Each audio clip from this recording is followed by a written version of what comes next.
to our Sha'ar Hagilgulim Shiur Thursday night at Beit Midrash L'Shem. Our Shiur is Lahatzlachat, for the marriage. We're learning all Torah should be for the marriage of all the Ravakim. Lahatzlachat, Lezivug Agun, Avraham ben Adina, Yonatan ben Margarita, Asher ben Margarita, Ariel David ben Reza Brindle, Moshe ben Avigal, Baruch Chai ben Yehudit Arina, Daniel ben Leah, Aaron Moshe ben Yaf, Rahman ben Dina, Levi ben Lydia, David ben Svetetzivia, Gabriel ben Svetetzivia, Yeshua ben Miriam, Yosef Meir ben Rivka, Gabriel, Hai ben Reuven Velea, Eliezer ben Yehuda, Baruch ben Yosef, Yitzhak ben Yosef, Ronen ben Immanuel, Avraham ben Natali, Baruch ben Tzivia, Daniel ben Tamar, David ben Michal, Rafael ben Yeshua, Baruch ben Tonya, Moshe Hai ben Rosa, Eliezer ben Olga. May Hashem have and also Rivka bat Frida and you have a few names on the other side. Yeah, David ben Tonya, Aaron ben David, Malkiel ben Shmuel, Avraham ben Bracha, Roma ben Sonia, Edward ben Shura. Daniel ben Dvorah. Gam Daniel ben Dvorah. May Hashem bless all these Ravakim. May they find their soulmates. Zivugim agunim, bracha v'atzlacha. The most important thing by Zivugim, when we bless for them, the issue is not a Kadosh Baruch Hu. Hashem sends offers. The issue is with the person who goes on a date. Mm-hmm. He has to go inside the way Yaakov went inside the tent. You know how he went in? With his eyes closed. The veil was on him, not on Leah. He was the one that didn't see. You have to go inside like that. Why? Because you have to realize that you're doing a mitzvah. You're here to be mekayim a mitzvah. What's that mitzvah? Pru'urvu. And your olam haba is dependent on it, as in Sha'ar Hagilgulim brings in arukah, in very big length. If a person, we're going to learn Rizot Hashem in the Sha'ar Hagilgulim, what happens when a person cannot get married, what happens when a person got married but got divorced, what happens if a person had a boy and a girl, what happens if a person had two girls, if he had two boys. All these things play a difference in his olam haba. That's why Rabbi Daftaye, I'm not trying to be, feminist or anti-feminist over here. It's something none of my business. I don't really think I have viewers of women either, so it doesn't make a difference. So, the Rabbi Daftaye said that the rabbis of the generation are going to answer big time to God. He says, why? He says, some people, they can't have kids. And they also don't want to separate from their wives. Some people have only girls. Some people have only boys. A boy and a girl. And the rabbis don't let them, get married to a second wife. And for that, the rabbis are going to give an answer in Shamayim. Because they stop the people from doing Pirei Reviyah. So, we're going to learn about that in Sha'ar Hagilgulim. There's a lot of big differences. Of course, at the moment when a person says, Hariyat mikudesh li b'taba'at zu, he already guarantees himself olam haba. He guarantees it for himself. That's it. Even without having any kids, when he has to have kids. It depends. If he didn't want to have kids, no, he wants to have kids. It just doesn't happen.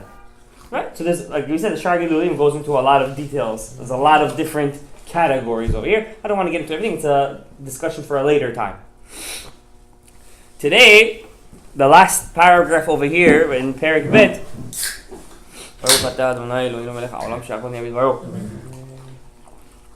goes into the difference. What is a Gilgul? And what is a Yibum? What's a Yibum? Reuven got married to Leah. Reuven dies without kids. Now who does he have to marry? Who does Leah have to marry? Shimon, his brother. The child that Shimon has is who? Reuven. It's going to be Reuven. What is a girl? If it's a girl, then it's not Reuven.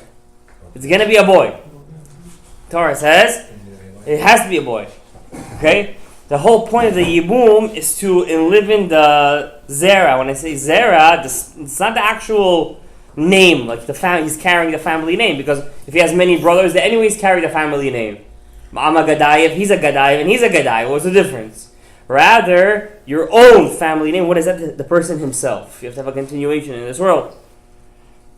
So we learned that there is a Gilgul. What's a Gilgul? A reincarnation. The person dies and he comes back mamash himself. Right? Then there is something called Yibum. Levirate marriage. That's when the brother marries his sister-in-law when she didn't have kids. What's the difference? We're going to learn in this last paragraph in Hakdama Bet between Gilgul and Yibum. When a person is Megulgad, he's reincarnated, and let's say in his past reincarnation, he reached very high levels of spirituality. He had, let's say, Nefesh, Ruach, and Neshama. When he comes back in a Gilgul, he won't come back with all three of them. They get split. Right? They could even be born in 3 different bodies, as we learned in the first Hagdama, the end of the first Hagdama. But in a Yibum, the Ari HaKadosh told Rav Chaim Vital that when a person comes back as his brother's son, which is the weirdest thing because your wife becomes your mother and your brother becomes your father, you can come back in that case with all of the parts of your soul. It's the only exception. Let's read it inside. There is a difference in the Gilgul, in the reincarnation itself. And when a person becomes reincarnated in a body, which is a very big suffering for a body, just want to let you guys know, being reincarnated is not a good thing. It's a very big suffering. As the Gemara in Masechet Nida says, famous Gemara, that God has to say, you're going down here. Forces you to go down here. The soul does not want to go.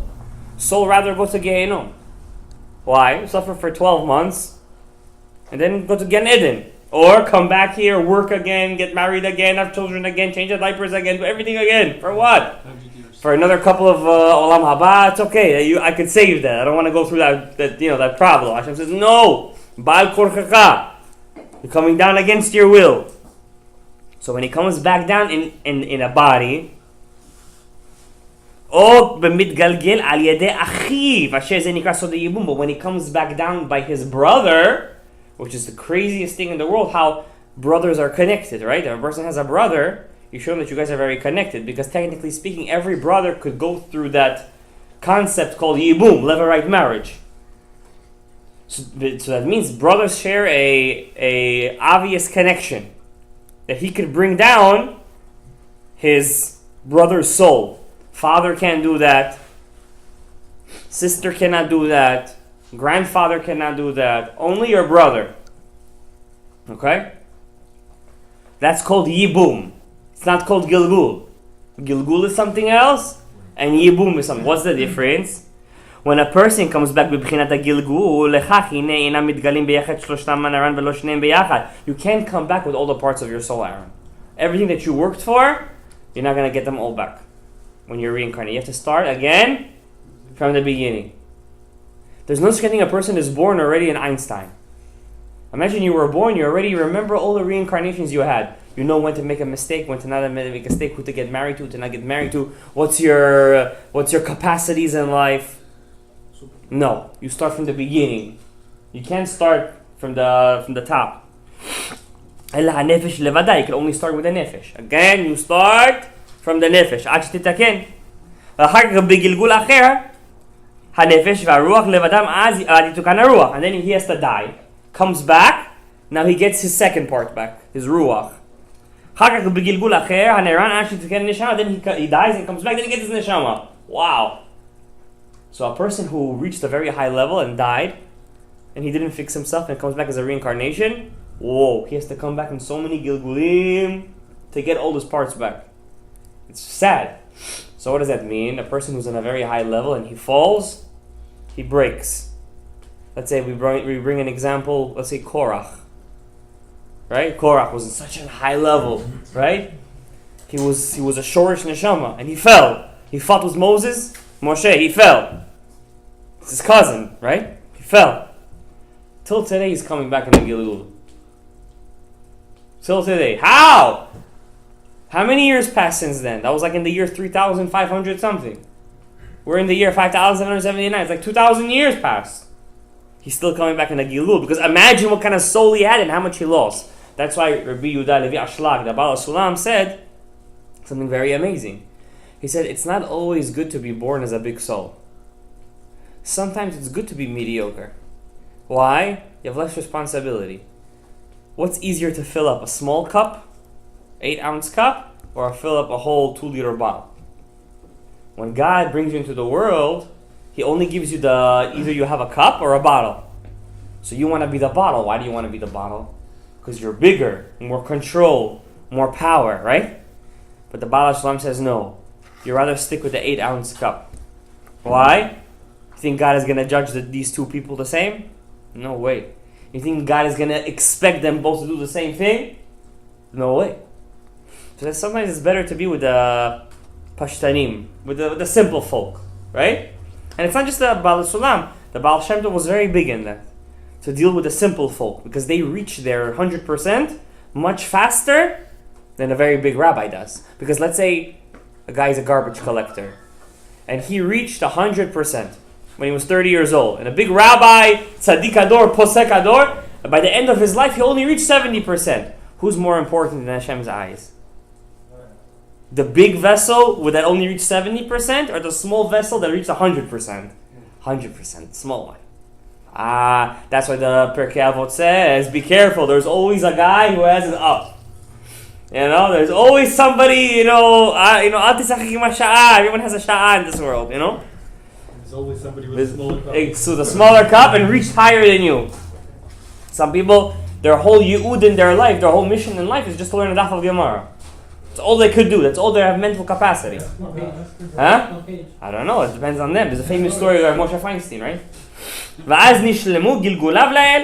That's a גלגול. או לפעמים כל אחד משלושתם מתגלגל לבדו בפני עצמו. Or even worse. Reuven had a nefesh, ruach and neshama. He dies. Instead of him coming back and getting all three of his parts, Reuven now turns into Shimon, Levi, and Yehuda. Reuven could split into three different people. Now, once it splits into three different people, the soul, they're all three different human beings. They have no connection to one another. The responsibility is divided, so it's not so much pressure on one person. Yeah.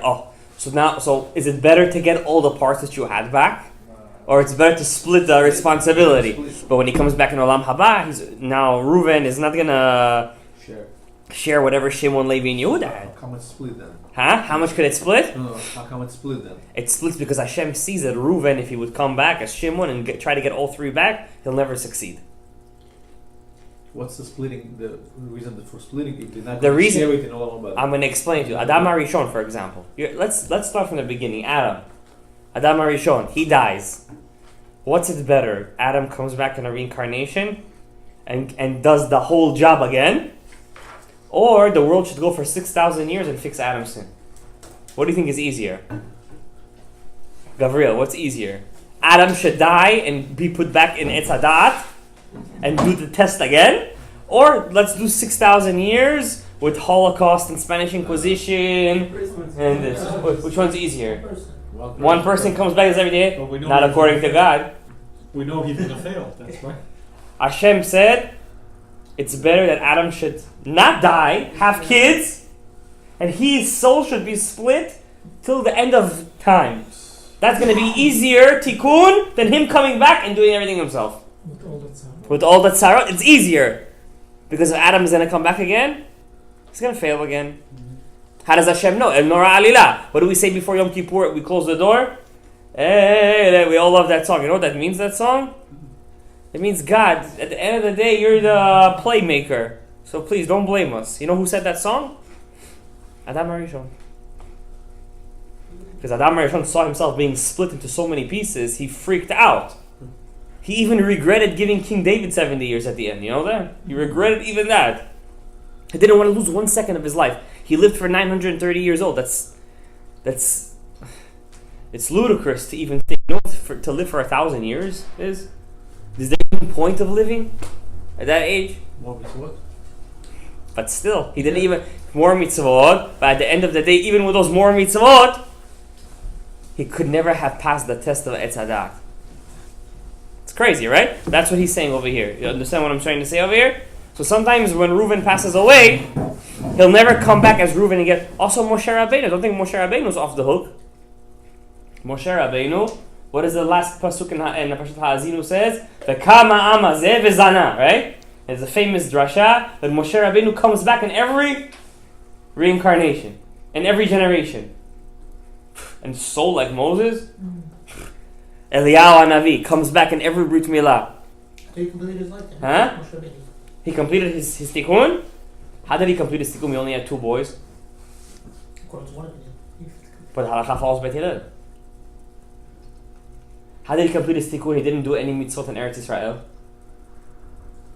We will learn that until a person doesn't fulfill all the mitzvot that's possible in his life, you're going to come back again. You have the Tzuzot also, right? So in other words, somebody else could come from your shoulders and whatnot. No? True. You don't have to do everything. You do. You yourself have to do it. Because when your soul splits, when you were the original person, it splits. Now every single soul... So you add up and you all have to do it together. No. Every person now is a new person. What? If you meet another person that was your Shorosh Neshama, Yeah. you're not going to feel any closeness to him. You will meet, by the way. You will have a connection with this person because you guys have to help each other. But you'll Because- know? The Ari says you will probably have a very negative opinion of him. Why? Because naturally speaking, a person that in the, you want to compete with somebody who's going to your goal, right? You guys are both for the same goal, right? So your soul sees that and you want to compete against them. But you don't understand, says the Ari, that person that you hate for no reason. If you would help him and he would help you, that actually would fulfill your tikkun much faster. So if you have a person in your life that you, for some reason, you say, how you say in Russian? Ninavizu? Ninavidzish, Ivo. Yeah, you just don't like that guy. He rubs you off the wrong way. It's most probable that this guy has some connection to your neshama. Because this kind of because you can't hate somebody for no reason. Doesn't make sense. But the guy rubs me off the wrong way. It's probably your short neshama. Okay? Now, on the other hand, when you come back in a reincarnation by your brother, if God forbid the person didn't have kids, and he comes back in the levirate marriage, the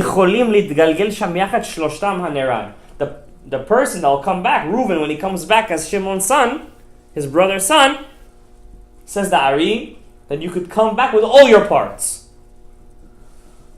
You understand what I'm saying? You come back with everything that you did in your last Gilgul. But you're missing one thing. What are you missing? Gabriel, what are you missing in that case? Soulmate? Bingo. You don't have a wife. Who's your wife? Who says that was Your mother. Who says that was... Let's say we're talking about Tamar and Aaron Onan. The Ari says when you're in your first Gilgul, first time you're in this world. It was Aaron Onan's first time. These are Nishamot Hadashot. These are the Si HaShorashim. They're Shorashim, these guys. They're not Nitzotzot like us. And they got their wife 1, 2, 3. No working for it. So in one hand, you come back with all your Neran. Nefesh, Ruach, and Neshama. On the other hand, Habibi, you're going to have to snatch somebody else's wife. Wow. What a mess. What a mess, right? And could you imagine how Hashem turns this whole situation around to make everything fit for the sake of the tikkun of the world? So then he has to die again. I don't know. We'll learn what happens in a Yibum. Let's take it slowly, okay? But the main difference you found out between a Yibum and a Gilgul, you guys got? Yeah. One of them comes back slowly. One of them comes back straight. Okay? Can I ask one question? Yeah. So Adam Rishon, had he not sinned, right? So then the only reason he split was because of the Alirah. Yeah.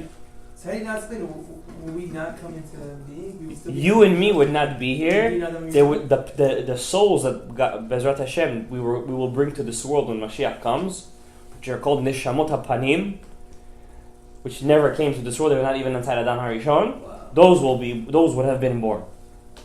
Okay, because we are all, except if you're Ziyara Ila'ah. If you're Ziyara Ila'ah, it's a certain kind of soul that was inside Adam HaRishon, very high level soul, like Yosef HaTzadik, Rabbi Yehoshua ben Hananiah. Huh? Rabbi Chaim Vital was not Ziyara Ila'ah. He was not Ziyara Ila'ah. He was Mishorsh Kain. Wasn't he part of the souls that was not part of the... No, he was part of this thing. This isn't it's not different. So, those souls, yes, Ziyara Ila'ah and They Nishab. have yet to come to this world, essentially. Who, Ziyara Ila'ah? They come to this world. They're very few. There are Ziyara Ila'ah in every world. Atzilut, Beriah, Yitzira, and Asiyah. The highest ones are obviously from Atzilut. But we ourselves, we don't know what we are. We could be, you don't know what Shorish you are. Maybe you're Ziyara Ila'ah. But if Hashem, Hashem wanted you to be born, right? That's why you're here. Because obviously you can do the tikkun much better than Adam HaRishon. Amar Kotev Chaim. Now Rabbi Chaim Vital adds one last tidbit at the end of the second paragraph. It's a very big thing, guys. We finished 2 chapters in Sha'ar Hagilgulim. Imagine going to Shemaim for 120 years. You're coming with a bag of Sha'ar Hagilgulim. Hashem says, "What did you do?" It looks. Chazaku Baruch. Amar Kotev Chaim. Hine min asab b'mishpate mashma da'afilu besod chiyibum einam ba'im yachad ela nefesh ve'aruach levadam v'lo neshama. Chaim Vital says Yes, the Ari says, my Rebbe told me you could come back in a Yibum, all three parts of your soul, everything that you did, Nefesh, Ruach, and Neshama, right? But there is a part of the Zohar, it's called Saba de Mishpatim. It's in Parashat Mishpatim. There was a certain rabbi called Rav Yeva Sava. Rav Yeva Sava, he wrote down in the Zohar all the secrets of the Gilgulim. And he wrote when a person comes back in a Yibum, he can only come back with his Nefesh and Ruach, max. He can never come back with his Neshama. Aris seemingly said differently to the Rav Chaim Vital. He said you can come back with your Nefesh, Ruach, and Neshama. So Rav Chaim Vital says, I don't know which one is the right Shmu'ah. Tzarich Iyun. Ad Shavo Eliyahu Hanavi. Let's do a couple of more lines and we're going to start the Hilchot Shabbat. B'nyan Gilgul v'Yibum. Hakdama Gimel, third chapter. Regarding the inyan of the Gilgul and the Yibum. I have a question. Yes. Ari HaKadosh knew about this Saba Mishpatim. Yeah. I have to understand one thing. This is the big mistake of our generation. Can I just say one small thing? It's going to answer your question. The Ari HaKadosh told Rav Chaim Vital explicitly, all those guys who open up a Zohar and they think they're explaining to you the Zohar and they come up with Pirushim and stuff like that, none of them know what they're talking about. You can't understand the Zohar. Because Rabbi Abba, why did Ari HaKadosh pick Rabbi Shimon Bar Yochai pick Rabbi Abba to write the Zohar? Why did he pick him specifically? He could have made something sound simple. You think you know what he's saying, but really he means something totally different. You understand? So, Rav Chaim Vital told the Ari HaKadosh, says, listen, I also learned Zohar. How come I didn't get to your level? He says, you didn't try as hard enough as me. So what's there to try? I'm reading the same book as you. He says, you think you understand what you're saying? He's all Razin Ilaim. You know? So you can't understand that. Rav Chaim Vital says, I think that the Zohar contradicts my Rebbe.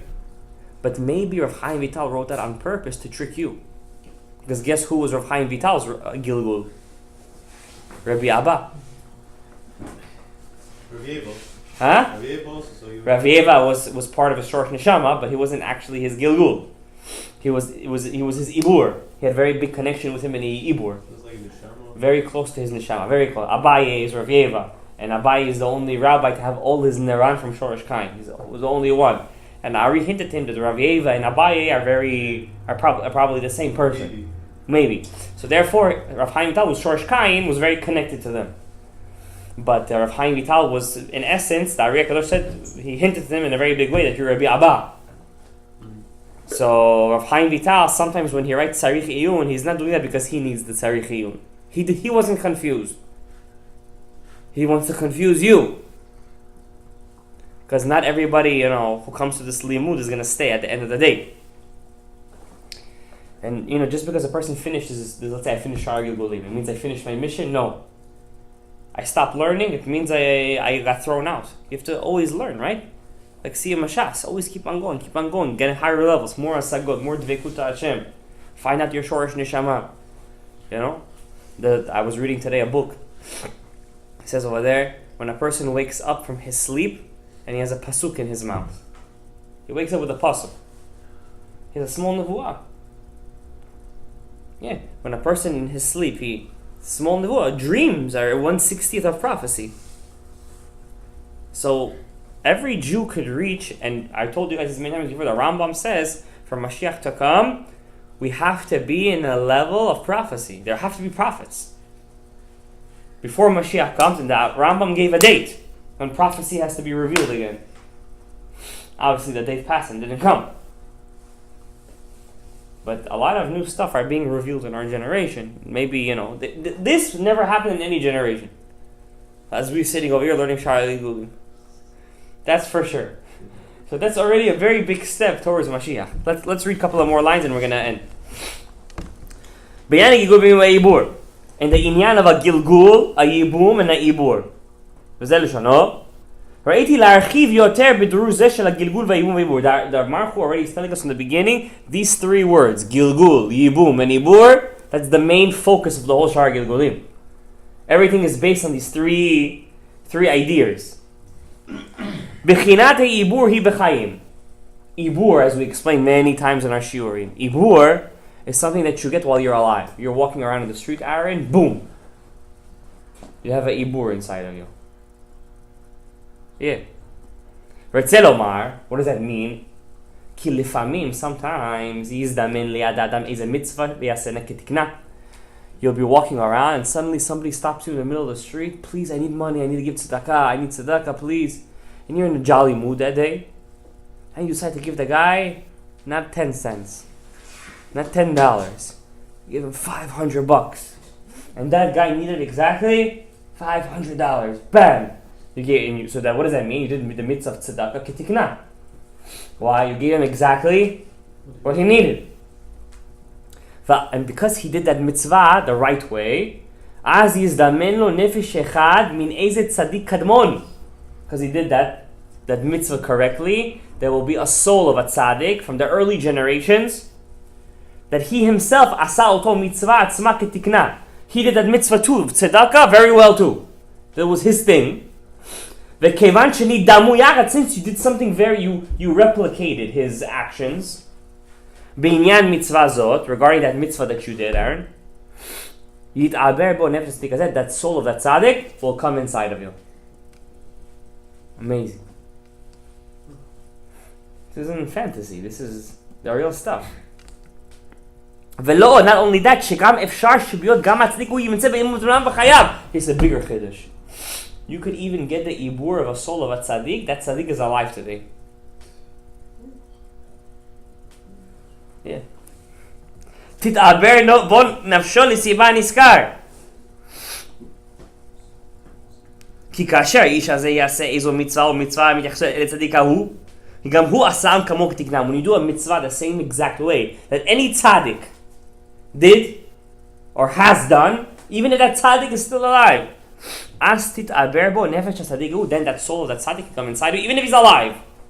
The Ari HaKadosh told Rav Chaim Vital explicitly, I'm so connected to you in my soul that I'm literally inside of you. Our souls are so interconnected. Because don't forget, something that's metaphysical is not bounded by time and space. Even though they're both alive. And this is this is why sometimes you see, Hasidim or very big or people that they're so connected to some kind of tzaddik. They don't know why. They have such a connection with some certain tzaddik. This is the reason. And this is the secret of the pasuk v'tidbat nefesh David b'Yonatan. When King David killed Goliath, the pasuk says in the prophet Samuel, Shmuel, that the soul of David was interconnected like glue to the soul of Yonatan. So the Ari HaKadosh explains ki biyot shneim yachad b'chaim, even though they were both alive, but they were both alive together. Nit abra nefesh David b'Yonatan. David's soul went inside Yonatan's soul. Wow. That's crazy. That's why they had such friendship. It says the love David and Yonatan had was greater than a love that a man could have for his own wife. Because mamish, they loved each other so much, but the normal love of friendship, that their souls got into one another. Who was Jonathan again? Yonatan was the son of Shaul. Technically speaking, they were supposed to be the biggest enemies. Why? David HaMelech took Yonatan's spot as the rightful heir. Yonatan knew that David was going to take his spot. And Yonatan said, take it. Where did that love come from? Unbelievable. That's what it was. Okay, we'll stop over here. Ki biyot shnei yachad b'chaim, the brad never shaded Yonatan. Baruch Adonai le'olam. Amen ve'amen.